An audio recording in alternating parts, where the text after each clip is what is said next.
Hello and welcome to the second episode of Small Town Podcast. I'm Brittany Madera, your host. This episode, signs you are living in a small town. Now, we'll be going over a few signs that you might be living in a small town, some of them serious, some of them funny. I've also invited a few comedians to share their thoughts too, so let's just get right into it. One of the signs that you might be living in a small town is how you give your directions. If you find yourself giving directions that involve knowing where other people's houses are, that's a pretty good sign. I myself have a hard time giving directions by actual street names or road names, and I don't think I'm the only one. A lot of my directions include phrases like, just past where the Dunmeyers live, you know, the people that painted their fence that ugly red color. Or sometimes the directions refer to places that aren't even there anymore. My mother is the worst at this. Like, she'll give directions by the old schoolhouse. And just to note, that schoolhouse has not been there since before I was born. But she still refers to it when telling me where somebody lives. Another sign that you live in a small town, you know a lot of weirdos, and strangely enough, you're kind of protective of them. There are a lot of weirdos in this world, and I say that in the nicest way possible, I think. You know, these are the kind of people that you can describe with one phrase and everybody knows what you mean. Like the guy who rides the lawnmower everywhere, or the woman who wears the fake flower in her hair and tells you sad stories about her life. Or the guy with the foot fetish who tapes pictures of feet to himself. Yeah, that last one was real, by the way. Still, I think it's kind of like when siblings make fun of each other. I might think that they're really weird and kind of dangerous, but I don't want anybody else from another town saying anything too terrible about them, because that's my job. Talking a little bit about weird people and places in his own town, it's a new comic who just is getting his start in stand-up. In Eau Claire, Wisconsin, it's Jake Runde. Well, I guess my favorite thing about small towns would have to be the bar scene. The bartender always seems to be as drunk as you are. Unfortunately, there's also a lot of weird people in small towns, and the weird people like to go to the bars. And I remember there's this one guy. He was quite the character. He would come into the bar, and he'd have a few, and he would get way too drunk and start yelling about how the CIA was after John Connor and that they would never catch him. Apparently, this guy smoked a lot of meth, and he had taken the Terminator series to be a documentary or something like that. And, but it was just like a totally normal thing. This little bar that I was always at, the bartender didn't really care. He'd be like, oh yeah, that's Terry. He does that sometimes. Apparently, he had punched the bartender in the face before and claimed that he owned the bar. But they kept letting him back in. I'm not really quite sure why. Like I said, that was Jake Runde. He does not have a Twitter up and running yet, but you can find him on Facebook. That's Jake, Runde. Here's how he describes how you can find him. If you want, you can add me as a friend on Facebook.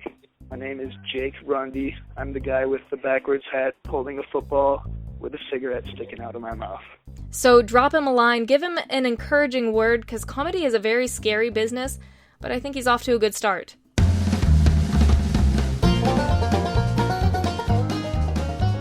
And speaking of business, everybody in a small town knows your business.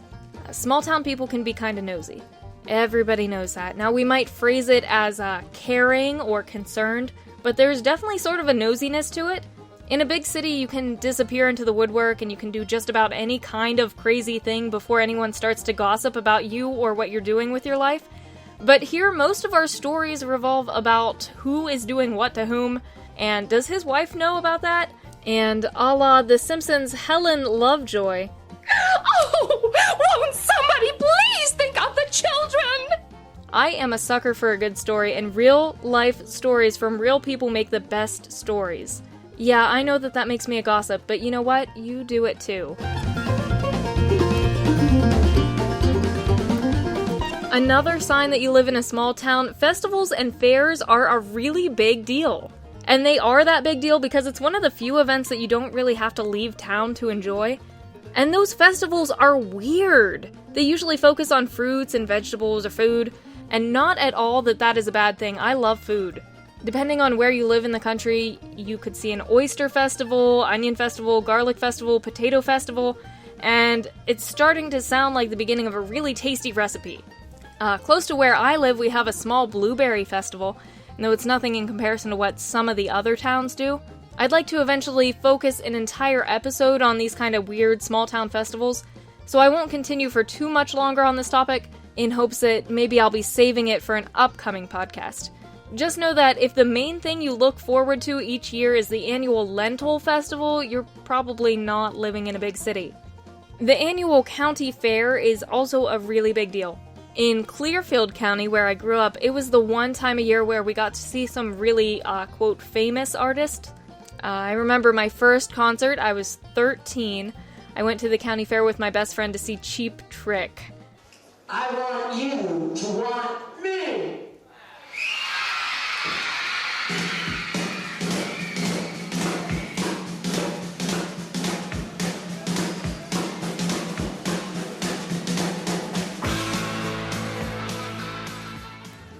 Never mind that it was 2004 and Cheap Trick really hadn't been relevant in a couple of decades.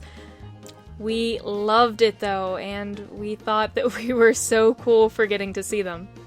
County fairs were also the biggest part of your year if you were in FFA, that's Future Farmers of America for you non-small town folks. Those livestock shows and the sales were always packed.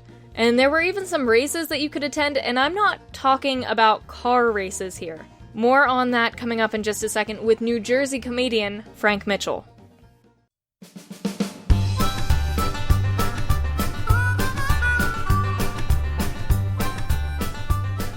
Signs you're in a small town. I'd have to say passing by the grocery store in the center of town, seeing like 20 cars with their hoods open and their lights on, just hanging out in the parking lot, killing time before the fish fry, whatever they're doing out there. Getting passed on the main road by kids on quads wearing the new flannel they picked up at the hardware store.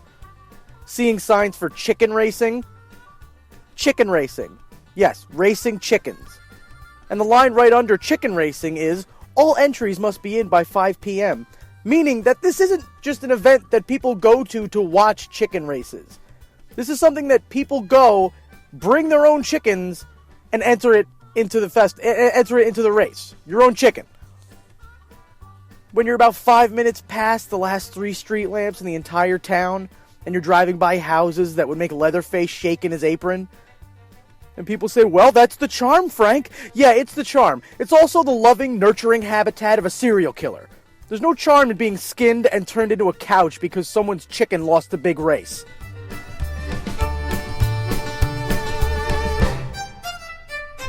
That is Frank Mitchell. You can find him on Facebook. You can also find him on Twitter at FFORFMITTY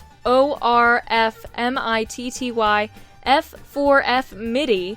He also runs a website, shutupyostudios.com. Or you can check out his latest podcast all about video games at knightsofthecontroller.com. And, the Clearfield County Fair actually did have chicken racing, along with pigs and ducks.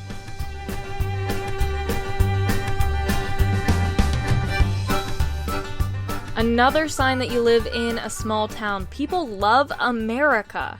And I have no idea how many American flags that my parents have at their house, but I know that it's a lot. Me, on the other hand, our house has a flagpole, but no flag. And that's not because I hate America. I love America, and I think that it's one of the best places to live, and I know that I'm lucky to have been born here. But still, somehow, I'm not the kind of person to have a flag or a flagpole. But that flagpole was here whenever we moved in, and it seems really weird to have to take it down. One time I was describing where I live to someone, and I said, it's the White House across from the playground, we have a flagpole, no flag, and they suddenly looked concerned, like maybe I might be hiding a suicide bomber vest or something.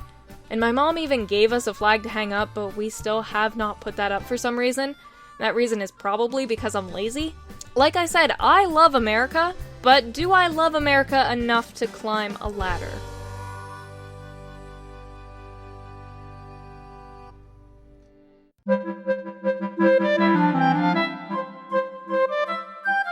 The last sign I am going to be talking about during this podcast. The stores in small towns tend to combine their services. And when I'm talking about this, a combination hairdresser and tanning salon is one thing. That is perfectly fine. Those go together. A combination pizza parlor and tanning salon is another thing entirely. And I am not just making that combination up. That was my first job. I worked in a combination pizza shop and tanning salon. Just to give you a picture of how this looked, they had 2 little tanning rooms with a tanning bed in each of those rooms. And those rooms were actually built by just adding up a wall in the dining room of the restaurant. So you could literally go tanning 10 feet away from somebody who was eating a slice of pizza or a stromboli. And no, I am not making fun of it. Not really, because, you know what? It was great for business.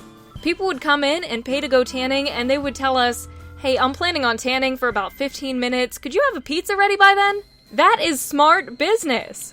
But that is also something that you're not going to see unless you live in a small country town. And it did not stop us from making jokes about people using the pizza grease as tanning oil. I am going to wrap up this episode of the podcast. You can find us online, smalltownpodcast.com, on Facebook at facebook.com/smalltownpodcast, and on Twitter with the handle at smalltowncast. You can also send your emails to smalltownpodcastemail@gmail.com. Thanks to both of our comedians who chipped in this episode, Jake Runde and Frank Mitchell. You guys were fantastic. And thanks as well to my fiancé Jeremy, who puts up with me recording and editing this on the computer in the living room. Recently, I found that he found a Nerf gun. Ow! You shot me. Ow. Rest assured, nothing was bruised except for my ego. Thanks, guys, and see you next time on Small Town Podcast.